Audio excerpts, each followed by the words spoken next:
M23 rebels in the Democratic Republic of Congo early this year advanced and seized the town of Masisi. Same period, the Congolese government sent 172 death row prisoners to executioners, with 102 already confirmed executed, while the government kept mum on the third batch of 70 prisoners, including the May 19, 2024 37 coup plotters who were convicted and sentenced to death in September 2024, just as the country Minister of Justice, Constant Mutamba, threatened journalists with death penalty if they relate the activities of armed group he described as Rwanda Army and its M23 auxiliaries.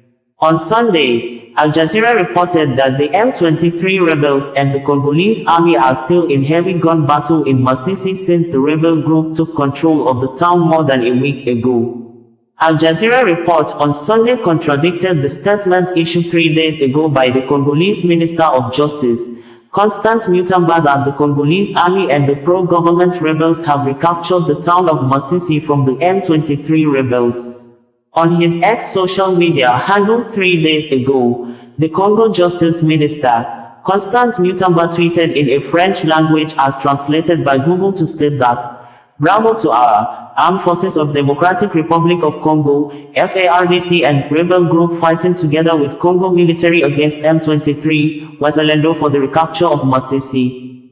The enemy is in disarray. Any political actor, civil society, journalist, religious, who relates the activities of the Rwandan army and its M23 auxiliaries, will now suffer the full force of the law, death penalty.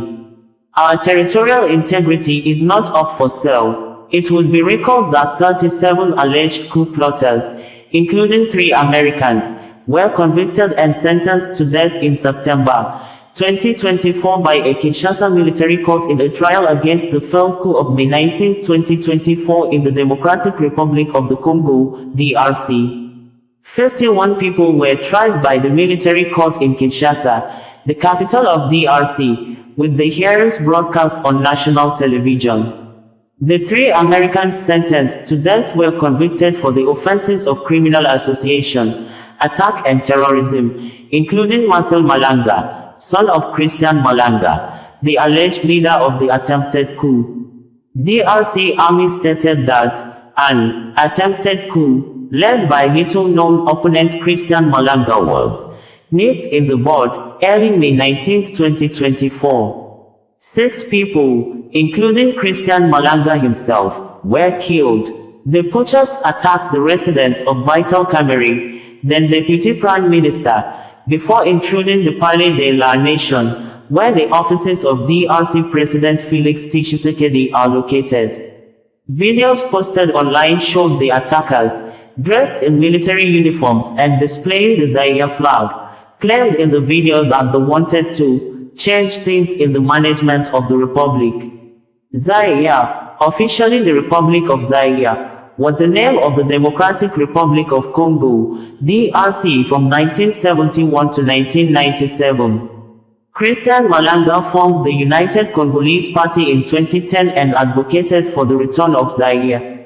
In 2017, he created a government in exile in Brussels, Belgium, giving birth to the so-called New Zaire. Marcel Malanga, who was born in Utah, United States, and 2 other Americans, stood trial and they were sentenced to death. M23 rebels, armed group, the government of Democratic Republic of Congo claimed is allegedly supported by Rwanda, have taken control of Masisi, a key town in eastern Congo, exacerbating the region's ongoing humanitarian crisis. The town is estimated to be home to around 40,000 people, and it is agricultural and mineral-rich area located in North Kivu province. Local observers said that the capture follows the breakdown of Angola-mediated peace talks between Congolese President Felix Tshisekedi and Rwandan President Paul Kagame in December 2024. While the M23 rebels fighting has built more tension, the Congolese government says it has executed 102 men in the past week, with plans to execute 70 more. Constant Mutamba, the country's Minister of Justice, stated in a statement that 45 were killed in late December 2024 with 57 executed in early January 2025. He said the men, aged 18 to 35, were armed robbers and urban bandits, known locally as auxiliaries. Mutamba added that the executions took place at Njenga prison in northwest Congo. A video posted online showed a flight of 71 people arrived at Njenga, but the government is yet to comment on the status of the prisoners. Mutamba, who is overseeing the executions, said the third batch will be executed, so the first two have already undergone the measure of execution by the death penalty. While some have welcomed the government's decision to execute the prisoners as a means of restoring order and security in the cities, others are concerned about the risks of abuse and human rights violations. It may be remembered that Congo abolished the death penalty in 1981, but it was reinstated in 2006. The last execution took place in 2003. In March 2024, the Congolese government announced the resumption of capital executions. The reinstated death penalty was intended for military personnel accused of treason, according to close watchers. Amnesty International, while condemning the execution of the prisoners, issued a press statement and stated that President Tshisekedi must halt plans to carry out mass executions. Responding to reports that more than 170 people under sentence of death have been transferred to Njenga prison for execution in the Democratic Republic of Congo, DRC, Amnesty International's Deputy Regional Director for East and Southern Africa, Sarah Jackson, said, "The announcement of these prison transfers is absolutely appalling. We fear imminent mass executions by the authorities amid a lack of reliable information about the status of people sentenced to death. President Felix Tshisekedi must immediately, publicly and unambiguously halt any plans to execute people in Njenga prison or elsewhere. Parliament should adopt a moratorium on executions, pending full abolition of the death penalty. We fear imminent mass executions by the authorities amid a lack of reliable information about the status of people sentenced to death. Authorities must also stop mass transfers to remote prisons, including Njenga, where dozens of detainees have previously died of starvation and disease. Any person transferred from their local area must be moved to a facility that can be easily reached by lawyers, relatives and human rights organizations, and all should be informed of their whereabouts." Amnesty International added that, on the 5th of January 2025, DRC's Justice Minister, Constant Mutamba, announced that more than 170 people, allegedly linked to criminal gangs commonly known as Kulana or bandits, had been transferred from the capital Kinshasa to Njenga prison in northwest DRC for execution. He said those transferred to Njenga were between 18 and 35 years old and had been involved in urban violence. Authorities have claimed resuming executions would help combat urban gangs, a claim unsupported by any evidence.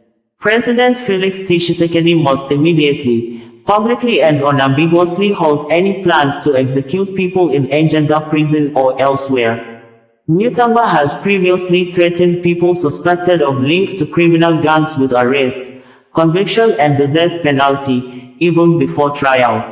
In March 2024, DRC's government announced it would resume executions following a 2-decade hiatus. Since then, death sentences by military courts have soared. These sentences often follow unfair trials, including against alleged members of criminal gangs and armed groups. Amnesty International opposes the death penalty in all cases. Justice Minister Constant Mutamba also during the week tweeted and stated in on X social media handle that, "I have not given an interview to any media, much less to the app on the operations to combat urban banditry, Zero Kuluna Idobo, that the Ministry of the Interior and the Ministry of Justice are conducting across the country. The AP dispatch revealed false information. I invite them to correct it in accordance with the law on freedom of the press. Congolese laws provide for the death penalty and the mechanisms for its execution. The Kuluna urban bandits tried and sentenced to death by our courts were transferred to high-security prisons, far from their place of arrest, to serve their sentence in accordance with Congolese laws. This phenomenon of urban gangs led to the overthrow of the Haitian regime, probably due to the absence of consistent measures of repression and dissuasion. We will show findings against the Kuluna who will be arrested and brought before the courts, because they sow death and desolation in society. VOA quoting AP also reported that the Democratic Republic of Congo on Thursday banned Al Jazeera satellite news network over its interview with the leader of a violent rebel group that has seized territory in the country's east in recent days. Separately, DRC's Justice Minister threatened journalists and others who report on the M23 rebels with the death penalty, though there is no law officially banning media from covering rebel groups. There was no immediate comment from Al Jazeera, a pan-Arab satellite television news network based in Doha, Qatar. According to DRC government spokesperson, Patrick Muyaya, authorities revoked press credentials of Qatar's broadcaster in DRC, saying the network had interviewed the head of a terror organization without proper accreditation. Al Jazeera on Wednesday aired an interview with Bertrand Bisimwa, the head of the M23 rebel movement in the eastern DRC. In the interview, Bisimwa blamed the government in the capital, Kinshasa, for violating an August ceasefire and claimed that M23 is waging an existential war. M23 is the most prominent of more than 100 armed groups active in the mineral-rich area near the DRC border with Rwanda, where more than 1 million people were displaced by fighting last year. A decade ago, the group seized the border city of Goma, and in late 2021 captured broad swaths of territory in eastern DRC. Al Jazeera's interview with Bisimwa was tantamount to an apology for terrorism and totally unacceptable, Muyaya told a news conference, urging journalists not to give the floor to terrorists. Hours earlier, DRC's Justice Minister Constant Mutamba said on the social media platform X that anyone who reports on the activities of the Rwandan army and its M23 auxiliaries will now suffer the full force of the law, death penalty. The Great Lake Media also analyzed the significance of the M23 control of Masisi and its consequences to the Congolese army as reported verbatim below. The first weekend of 2025 saw M23 seize 2 more towns in North Kivu province. Masisi Center and Losheberi were taken by the rebels after heavy clashes with the Congolese army coalition. Analysts say that one of the towns means a lot in the escalating armed conflict. Populated with about 40,000 residents, Masisi Center is the capital of Masisi territory. It is about 80 kilometers north of Goma, the capital of North Kivu. Given its geographical location, Masisi Center has been a supply area for the Congolese army coalition. Their logistics, foodstuffs, and ammunition were sent there before they were distributed to different bases. By capturing Masisi Center, M23 rebels have cut off supplies to the vast Congolese army coalitional forces.